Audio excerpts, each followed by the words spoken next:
Ya estamos de vuelta en la redacción abierta de Intereconomía y tenemos ya a Daniel Gascón. Daniel, ¿qué tal? Hola, muy bien. ¿Qué tal? Bienvenido a la redacción abierta. Les decía a los espectadores al empezar el programa que tenía particular interés en conocerte y en entrevistarte, porque a pesar de no haber leído el libro, este libro, El golpe postmoderno, 15 lecciones para el futuro de la democracia, que me lo ha regalado, cosa que te agradezco, me lo ha traído. He leído muchas entrevistas a Daniel con relación a este libro y me parece muy interesante por muchos motivos. En primer lugar, porque él es pionero en describir lo que ocurrió en Cataluña en los últimos meses del pasado año 2017 como un golpe postmoderno. Luego es un término que se ha utilizado mucho, que se ha replicado y que ya es algo de uso común, que circula comúnmente, el golpe postmoderno. Y en segundo lugar, porque el análisis que hace de lo que ocurrió en Cataluña y de lo que de alguna manera sigue ocurriendo, es un análisis, yo lo calificaría como metapolítico, que trasciende la política, que va más allá de la política. Daniel aborda el lenguaje, Daniel aborda ciertas trampas dialécticas, Daniel aborda ciertas ideologías no estrictamente políticas, más ideologías que tienen que ver con las correcciones políticas, con la posmodernidad, que es un golpe posmoderno, y en definitiva está aquí para explicarnos cuál es la tesis de su libro y sobre todo para explicarnos qué significa esto del golpe posmoderno. Daniel, esta es la primera pregunta que quería hacerte. Daniel es filólogo en literatura inglesa, española y además es el director de la edición española de la revista Letras Libres, que es una revista mexicana. Este no es su primer libro, ha escrito ya varios libros, pero sí es el primer libro, al menos que yo conozco. Ya digo, tengo mucho interés en leerlo, que lo leeré en los próximos días. El golpe posmoderno, Daniel. Golpe, en primer lugar, si te parece, vamos de lo general a lo particular. Sí. Posmodernidad, porque es un término de fronteras más o menos difusas, es un término que se escapa a la hora de definirlo. ¿Qué entendemos por posmodernidad? Y luego vamos al golpe posmoderno. Bueno, la posmodernidad sería el momento en el que se habla, ¿no?, del fin de los grandes relatos, pero aquí me interesa sobre todo en la idea de la ambigüedad, de cosas que no sabes si son del todo ciertas o no, ¿no? Yo a veces pienso que es una época que casi tiene más que ver, si quieres, con el barroco, por ejemplo, ¿no?, con esa especie de momento de trampantojos, donde no se distingue bien lo que es la realidad de lo que es el espectáculo. Y entonces yo creo que ese es el sentido que más me interesa la posmodernidad aplicada a lo que ha sucedido en Cataluña en estos meses, o sobre todo en el otoño, ¿no? El golpe posmoderno. Sin embargo, a pesar de su carácter posmoderno, es un golpe. A ver, me parece en términos antitéticos. Sí, claro, es un poco... El propio título es un poco posmoderno, si quieres, ¿no? Exactamente.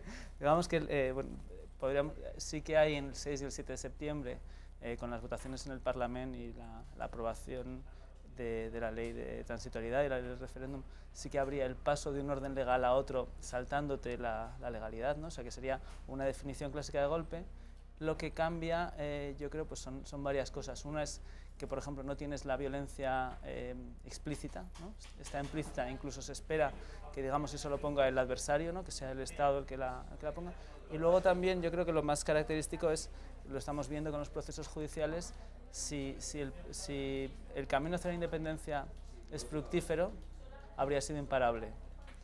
Pero cuando no funciona siempre es negable, siempre es todo simbólico, siempre tiene esa especie de naturaleza que dices, bueno, ha sido más expresivo, ha sido un gesto, ¿no? Entonces es como, por ejemplo, cuando fueron los ataques con armas químicas en Siria al principio y se decía si Estados Unidos debía intervenir o no, era cuál es la forma de atravesar una línea roja, ¿no? Decían, pues tú lo haces muy despacio y entonces nadie sabe cuál es el momento de pararte, ¿no? Si no se esperaba que ya cuando hubiera una reacción por parte del Estado, pues que ya fuera irreversible, ¿no? Es decir, muchas veces se ha hablado incluso de, refiriéndose al asunto catalán, al asunto independentista, por mejor decir, por ser más exactos, de un golpe a cámara lenta. Es decir, a medida de manera que nadie sabe muy bien cuándo se ha traspasado esa frontera o no. Y como nadie lo sabe muy bien, el gobierno de España, el Estado en este caso, siempre tiene esa duda razonable de cuándo intervenir.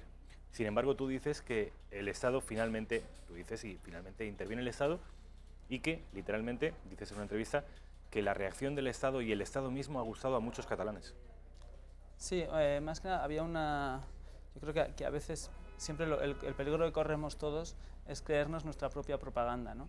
Entonces yo creo que hay una parte de propaganda independentista que es, bueno, el Estado en realidad es un poco chapuza, no se va a querer defender porque nadie cree mucho en él, ¿no? Y de repente, bueno, pues lo que sí que se ve es que un Estado tiene muchos recursos que no son digamos, la represión como pensamos en la represión, sino otro tipo de recursos administrativos, judiciales, que pueden socavar esto, que también vivimos en un orden internacional basado en leyes donde pues los otros países también quieren que se respeten las leyes porque es donde como ellos funcionan, y también que pues de repente algo que fue sorprendente, ¿no? Una especie de digamos que más gente se sentía identificada fuera de Cataluña y dentro de Cataluña pues con el Estado, con ciertas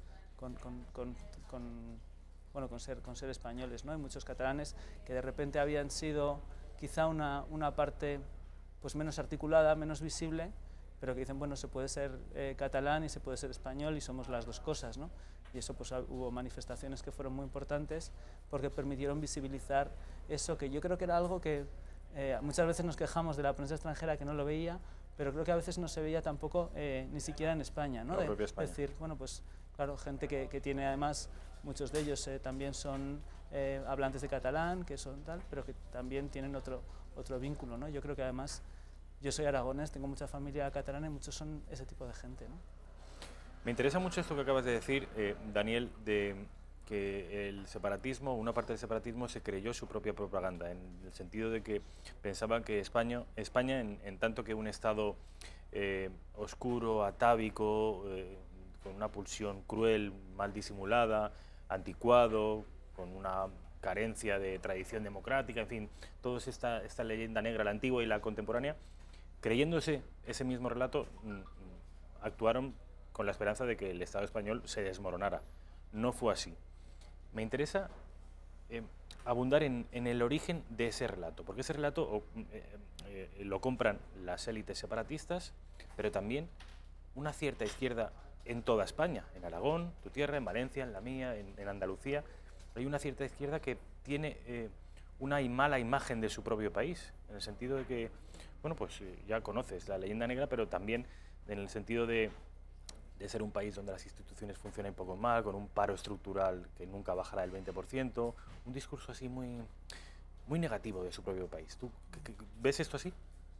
Bueno, vamos, yo creo que ahí se mezclan muchas cosas, ¿no? A mí, por ejemplo, me gusta una visión autocrítica del propio país. Creo que eso puede estar bien porque te permite mejorar, y creo que a veces hay cosas que son lo contrario, ¿no? Una visión negativa que la damos un poco por hecha. Y dices, pues en esos asuntos que has dicho hay cosas que son realidades, ¿no? Tenemos un paro más alto de lo que querríamos tener, tenemos además un paro juvenil todavía muy alto, una democracia que, como cualquier democracia existente, es imperfecta y tiene muchos errores, pero tampoco creo que el mejor camino sea hacer una enmienda a la totalidad, ¿no? Yo creo que a veces esas condenas son un poco apresuradas, y cuando te fijas en muchos de los problemas que tiene España, pues muchos se parecen a los de otros países de nuestro entorno, con otras particularidades, y de hecho cuando se examinan pues elementos de rankings en términos de transparencia, en términos de corrupción, pues bueno, nos gustaría estar un poco mejor, pero estamos más o menos donde nos tocaría estar, ¿no? En las democracias avanzadas, en países más o menos de nuestra zona, ¿no? Yo creo, Daniel, que incluso estamos en muchos casos mejor de lo que creemos nosotros mismos, incluso mejor de lo que nos correspondería como país. Ahora con todo ese debate del feminismo y del maltrato, han aparecido estadísticas, que luego no han sido demasiado difundidas, que nos situaban como uno de los 10 mejores países para vivir si eres mujer. Y rankings de este tipo que nos colocan en términos de transparencia democrática, en términos sanitarios, muy por encima de la que la inmensa mayoría de los españoles creen. Yo creo que eso es una de las taras también con las que ha jugado el separatismo, es decir, no el autoodio, pero sí el poco cariño a nuestra identidad de los españoles. Bueno, yo creo, claro, siempre dices, en cualquier caso de maltrato, de agresión, siempre ya uno es demasiado, ¿no? Lo que ha sido hay un elemento que creo que está muy bien si piensas en el país de nuestros padres o cómo ha habido una especie de cambio de un país que era, pues digamos, con una visión muy homogénea de lo que podía ser la familia, una visión muy con un papel de la mujer más restrictivo, con una influencia de la Iglesia mucho más grande, a un país que es muy secular, que se convierte en uno de los primeros países donde se aprueba el matrimonio homosexual, donde la homosexualidad tiene una gran aceptación. La tolerancia a la homosexualidad, la inmigración, somos pioneros también en eso. O sea, que ha habido un gran cambio social hacia el progresismo, ¿no? Y yo creo que también, digamos, que el impacto que tiene el feminismo en la sociedad española tiene que ver con ese cambio hacia el progresismo, ¿no? Que hace que muchas de las demandas del feminismo sean transversales. Y pienso en la manifestación esta tan espectacular que hubo el 8 de marzo, pues es porque mucha gente, hombres y por supuesto muchas mujeres de ideologías muy distintas, pueden variar en su concepción del feminismo, pero sí que hay unas demandas igualitarias que creo que están muy repartidas en la sociedad. Compartidas por todos. Sí. Uno de las virtudes que el separatismo se muestra muy ufano el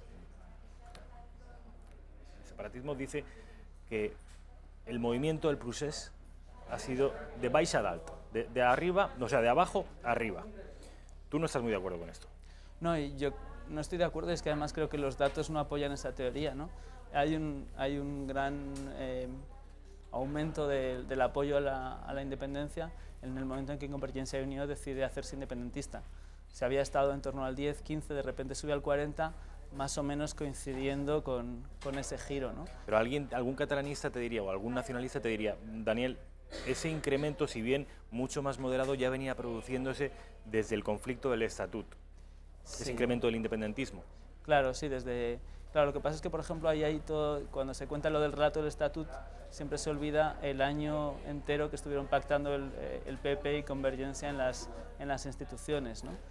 Luego, pues, suceden otras cosas, viene aquí Artur Mas a negociar una nueva financiación, sabiendo que no va a salir, porque además es un momento muy complicado para España, para Europa, para Cataluña, y entonces es cuando se produce esa especie de viraje, ¿no? Evidentemente no es... Sí, esto se asienta sobre una percepción de agravio, sobre torpezas españolas, sobre también un proceso de construcción nacional en Cataluña que lleva mucho tiempo, pero yo creo que claramente hemos visto que ha habido también es un conflicto entre las propias élites del nacionalismo a ver quién superaba, y también otra cosa que es una ventana de oportunidad, ¿no? Que en ese momento, con pues la idea de España como proyecto muy frágil, con Europa tambaleándose, dices, bueno, aquí es donde podemos. Seguramente había quien creía en la independencia, dice, este es el momento en el que esto va a ser posible, y luego había otros un poco que pues se ven allí esperando, dice, bueno, quizá de aquí salga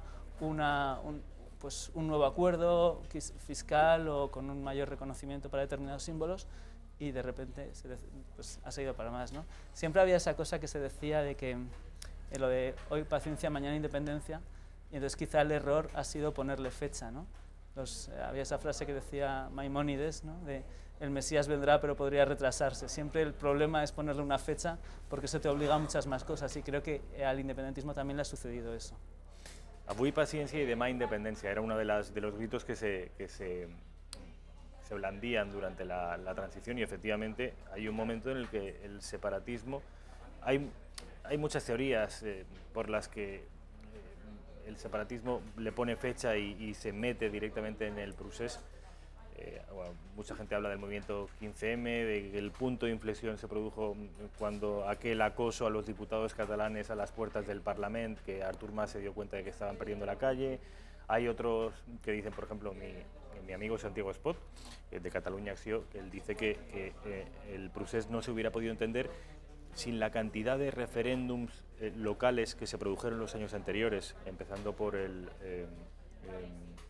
referéndum de este pueblecito barcelonés que fue el pionero, no sé qué, de Mar. Bueno, en fin, los años anteriores sí que es verdad que los catalanes, o los independentistas catalanes, perdieron el miedo a votar por la independencia, celebrando centenares de votaciones por la independencia en toda España.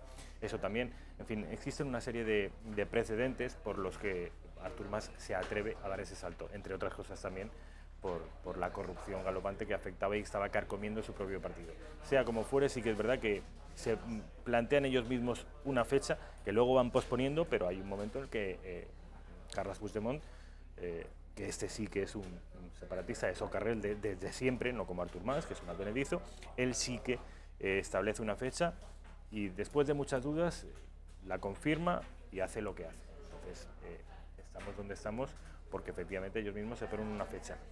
El victimismo es otro aspecto que tratas en el libro. ¿Qué papel juega el victimismo en la ideología independentista y cómo ha operado durante estos meses? Sí. Bueno, yo creo que hay una frase que me gusta mucho de Todorov, el pensador búlgaro que luego se trasladó a Francia, que es: nadie quiere ser víctima, pero todos quieren haberlo sido, ¿no? Porque parece que cuando tú eres víctima tienes una línea de crédito que no se acaba nunca, ¿no? Siempre el mundo te debe algo. Entonces yo creo que esta es algo bastante común en nuestro mundo, ¿no? Que quizá en algunas cosas puede decir algo que no es tan malo de nuestro mundo, porque a lo mejor pues bueno, indica cierta pacificación de las costumbres, pero creo que está bastante extendido, ¿no? Hay un libro muy bueno que leí el otro día, ya antiguo, La cultura de la queja, de Robert Hughes, que habla de eso, ¿no? También de cómo en Estados Unidos en los 90 pues hay muchos grupos que se sienten víctimas, ¿no? Hay un momento que dice incluso, ahora hasta los hombres blancos se sienten víctimas, ¿no? Y bueno, yo creo que eso en Cataluña sí que ha sido un elemento importante, y por ejemplo en el caso del Estatut, la reacción que tiene, ¿no? O sea, esa sensación de agravio, nos están tratando, nos merecemos un poco más y nos están tratando algo peor, ¿no? Y creo que sí que es algo común, pero me parece que funciona aquí, pero que funciona de manera más amplia, ¿no? Y yo creo que todos también tenemos esa pulsión, y yo mismo a veces la tengo, e intento controlarla, ¿no? Dicen que es muy millennial, ¿no? Puede ser, sí. Aunque yo no soy millennial, ¿eh? El otro día lo miré y soy Tú eres del 80. Yo soy del 81, creo que por unos meses no soy millennial, aunque hay muchas visiones. Yo soy del 80 y tampoco soy millennial, pero sí que es verdad que yo creo que es un rasgo característico de la posmodernidad entender, y fíjate lo que te voy a decir, Daniel, el victimismo, la víctima como el nuevo héroe.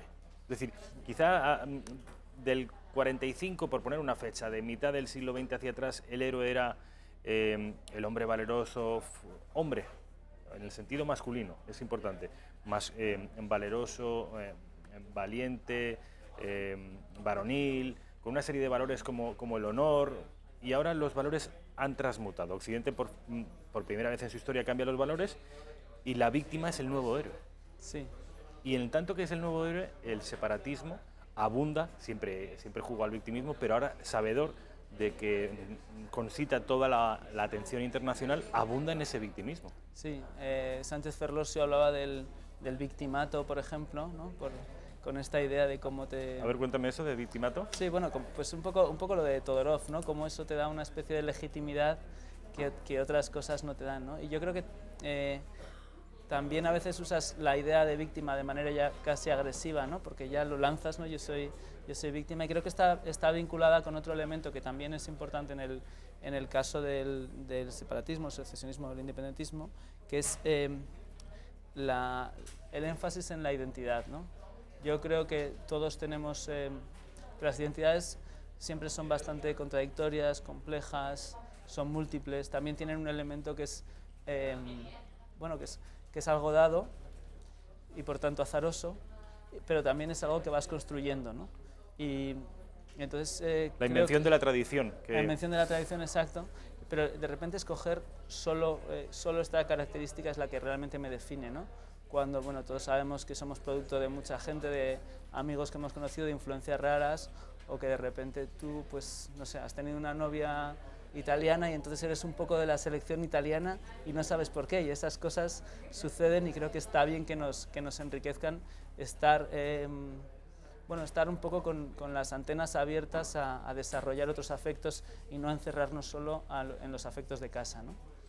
Desde luego, es decir, que la identidad son como matrioscas en realidad, es decir, una incluye a la otra y uno puede ser de Zaragoza, del Real Zaragoza, que me guste el sushi, que me guste el cine negro norteamericano de los años 50 y me guste Palma de Mallorca. Es decir, todo eso conforma una identidad, es decir, no son excluyentes. El ser humano tiene muchas identidades. Yo creo que estamos asistiendo, y más desde que Quim Torra es presidente de la Generalitat, estamos asistiendo a un proceso que desde un punto de vista estratégico yo creo que es un gran error del separatismo. El separatismo, que siempre se ha revestido de derechos civiles, de libertad, de democracia. Esto no es un problema de nacionalismo ni de independentismo, es un problema de democracia. Esa era la careta que tenía el independentismo y, sin embargo, se ha caído, y lo que ha mostrado es un rostro verdaderamente feo. Y esto es algo que denuncias tú, por cierto, en el artículo del New York Times que publicas ayer. Sí. Bueno, a mí también me sorprende porque creo que, bueno, eso que has dicho está claro, ¿no? El independentismo y el nacionalismo catalán siempre ha reivindicado un carácter cívico, un carácter no étnico, e incluso con ciertos elementos que son paradójicos y son discutibles, pero de integración, ¿no? Siempre ha dicho, bueno, hay gente que no es de aquí, que son de otro sitio, pero creen en este Catalán es el que vive en Cataluña. Exacto. Y trabaja. Sí. Y de repente que tener ahí al frente de la Generalitat a alguien que además dice el presidente legítimo es otro que está fuera y que tiene este discurso, a mí me sorprende porque claramente hay gran parte del independentismo no es así. Entonces, no tiene este concepto, y eso lo sabemos, y dices, hombre, ¿cómo se puede apoyar a alguien que tiene este discurso que es xenófobo, que es tan rechazable y que es antidemocrático, ¿no? Porque niegas a los que no son como tú. Justamente esto que él dice, pues no se puede ser catalanista sin ser independentista, que anda que no ha habido catalanistas muy respetables, muy brillantes, que han confiado en cómo Cataluña podía ser un motor de modernización de España. El catalanismo nunca fue independentista hasta hace... Claro, o sea, hay muchos, o sea, es decir, que ahí creas una tradición, o sea, dices, me apropio de una tradición y niego la mitad, ¿no? O las otras cosas que dicen. Entonces a mí me sorprende, y la verdad es que me resulta un poco desolador, ¿no? Y espero que, bueno, que no dure mucho tiempo y que ellos mismos lo reconfiguren. Sí, porque me parece que al margen de cuál sea tu posición sobre la independencia, que, bueno, dices, el Tribunal Constitucional reconoce que es una vía legítima o que es un objetivo legítimo, y lo que se está en desacuerdo es con la vía, ¿no? Con el camino escogido, y dices, bueno, ahí se puede discutir, pero creo que ahí hay unas opiniones que dices, bueno, no representan, ¿no? lo que debería ser, y que uno puede ser, que muchos independentistas seguro que no están de acuerdo en el fondo con eso, ¿no? Y que lo deberían decir. Dices en el New York Times, en este artículo al que me refería, que es un artículo que se publicó ayer y cuyo título es El discurso xenófobo del nuevo presidente de Cataluña, dice Daniel Gascón: el nacionalismo catalán, hablando de esto exactamente de lo que estamos hablando, el nacionalismo catalán ha destacado siempre por su carácter cívico. El suyo, explicaban, no era un nacionalismo étnico. Y en general es cierto, el independentismo es diverso. ¿Tú no crees es decir, ¿tú crees en ese carácter mayoritariamente cívico del separatismo? Vamos a ver, yo creo que evidentemente cuando te quieres separar siempre hay un momento de exclusión, pero me parece que en el separatismo confluían era esa especie de continente un poco vacío en el que confluyen muchas utopías diferentes, ¿no?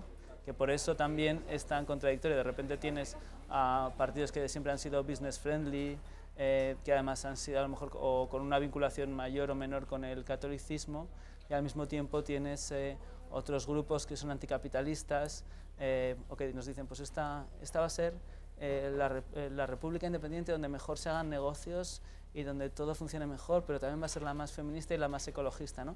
Entonces creo que en ese sentido sí que tenía un elemento de diversidad, porque todo el mundo proyectaba la utopía que era más de su gusto, ¿no? Pero hay algo que los une a todos, a esas candidaturas de unidad popular, a esa CUP, a esa Esquerra, a esa convergencia o neoconvergencia, a todos los partidos neoconvergentes que han surgido luego. Hay algo que les une a todos, y es precisamente cierta idea de identidad. no sé si etnolingüística, cultural, pero identidad al fin y al cabo. Sí. Hombre, hay un elemento de identidad, pero yo creo que a veces variado y a veces también me parece que hay también un elemento de disonancia cognitiva, y lo que hemos visto, yo creo, en casos como la elección, pero en otras votaciones de la CUP, es como que de repente el principio de la independencia o el objetivo de la independencia ha sido más importante que otros principios que supuestamente son los que a ti te llevaban a articular la acción política, ¿no? O sea, porque dices, ¿cómo podemos estar apoyando a un señor que además representa la parte, digamos, más liberal en el sentido económico del independentismo? Y nosotros que somos... porque pesa más la identidad. Sí. Porque pesa más la identidad o ese objetivo, ¿no? Entonces es como, estamos en ese momento excepcional donde no pensamos en lo otro. Pero claro, ya sabemos que los momentos excepcionales en política son muy peligrosos, ¿no? Porque suelen anular el sentido crítico, ¿no? Claro, porque tenemos la identidad como objetivo común y prioritario, como dice Daniel, porque tenemos un fin último que nos une a todos, que no necesariamente, y según tu criterio, no necesariamente es un fin identitario, es un fin, o sea, tú sí que compartes efectivamente que hay que hay, como dicen ellos, y además es algo casi que lo han convertido en eslogan, un independentismo no nacionalista. Sí, aunque eso es difícil de esto les gusta mucho, ¿eh? Sí, como es difícil de comprender, ver, ¿no? Es como esa cosa que dicen independentistas sin fronteras, ¿no? Y dices, bueno, esto va a ser complicado de articular. Disonancia cognitiva, se refería antes Daniel Gascón. La última pregunta, Daniel, y vamos a publicidad. Aunque yo estaría hablando contigo toda la tarde. La pregunta del millón, ¿qué va a pasar? Más que qué va a pasar, ¿qué le recomiendas al Estado para que no pierda una parte tan importante de su territorio? ¿Cómo crees que deberíamos actuar inteligentemente? Tú que conoces muy bien el modus operandi del independentismo y sus ideas y lo bien que se maneja en el mundo postmoderno, ¿habría que combatirles con sus mismas herramientas? ¿Qué opciones, qué herramientas políticas tenemos para intentar ganar la batalla? Bueno, esto es un asunto muy complicado. Yo siempre pienso que, en algún momento ahora estamos como dentro de Cataluña, ¿no? Sobre todo dices, es un problema que una de las cuestiones más preocupantes es la convivencia entre los propios catalanes, ¿no? Es lo más grave. Y dices, bueno, y ahora parece en un momento en el que están todavía configurándose los bloques, ¿no? Y decisiones como la de Torra no parece que ayuden a encontrar una solución, sino que vamos a seguir teniendo una política cuando menos de gestos desafiantes, ¿no? Y que habrá que ver si luego las acciones también son desafiantes y supongo que se moverán en ese terreno un poco de zozobra. Claro, siempre pienso, digo, en algún momento tendrá que aparecer una especie de tercera vía. Tengo un amigo que me decía tercera vía o guerra fría. Yo optimistamente prefiero la tercera vía. Creo que tiene que haber siempre un reconocimiento por parte que en algún momento después, justo antes de las elecciones, asomó, pero luego ya no, de que esta vía unilateral ilegal, pues bueno, no da buenos resultados. Lo hemos visto como ha fracasado, ha tenido efectos negativos para Cataluña, pero también para España, ¿no? y para los ciudadanos. Y después de eso yo creo que el Estado de Derecho puede, pues sí, ser generoso y ver cómo podemos encontrar un acomodo que no sé cómo se hace, pero dices, pues puede haber otro tipo de reconocimientos simbólicos cuando se habla de trasladar el Senado a otro sitio, cuando se habla de una mayor presencia de otras lenguas. Dices, bueno, pues no sé. ¿Tú crees que eso puede apaciguar hoy al...? Bueno, yo creo que no se pierde nada por intentarlo. ¿Alguien podría pensar que se pierde, que se fragiliza aún más la unidad del país? No, yo creo que sí. Porque si estamos en este punto, mucha gente piensa, y es una opinión que yo creo que ya es mayoritaria, que el momento actual es consecuencia de un sistema autonómico desbocado, de una cesión permanente a los separatismos. Entonces, abundar en la cesión sin tener las garantías de que eso va a apaciguar al separatismo sería abundar en los mismos errores. Sí. Pero yo creo que puede hacerse un poco en doble dirección, ¿no? O sea, a veces lo que se dice es los símbolos del Estado como tal se han retirado un poco de Cataluña y luego Cataluña no ha llegado, digamos, de forma más general a otra parte del Estado, y creo que eso se podría hacer que fuera de ida y vuelta, ¿no? O sea, dices, un poquito más de España en Cataluña y un poquito más de Cataluña en España.